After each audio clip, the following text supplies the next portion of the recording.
મજામાં ભાઈઓ જય માતાજી શાંતિ વાહ ભાઈ વાહ મજામાં ભાઈઓ જય માતાજી શાંતિ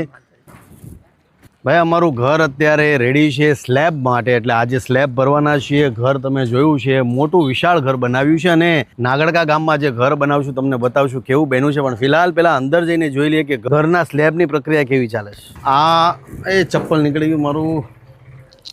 આ વખતના જે રૂમ છે ટોયલેટ અંદર ને બહાર આપ્યા છે એટલે રૂમની અંદર પણ ટોયલેટ બાથરૂમ છે અને બહાર પણ ટોયલેટ બાથરૂમ છે એટલે બે ભાઈઓ માટે આ રૂમ છે અને એની અંદર તમે જોવો છો એ ટોયલેટ છે બે ભાઈઓ ચાલી નથી શકતા એટલે ખાસ એ વાતનું ધ્યાન રાખવું છે કે ટોયલેટ અને બાથરૂમ ઘરની અંદર રાખ્યા છે અને બીજો એક આ રૂમ છે ટોટલ બે મોટા મોટા રૂમ છે બહાર ટોયલેટ બાથરૂમ છે આગળ ઓસરી છે એટલે હવે સ્લેબની કામ કરીએ ભાઈ સ્લેબનું કામ ક્યાં પહોંચ્યું શેની વાત જોવે છે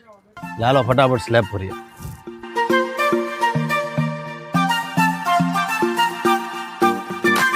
ગણપતિ બાપ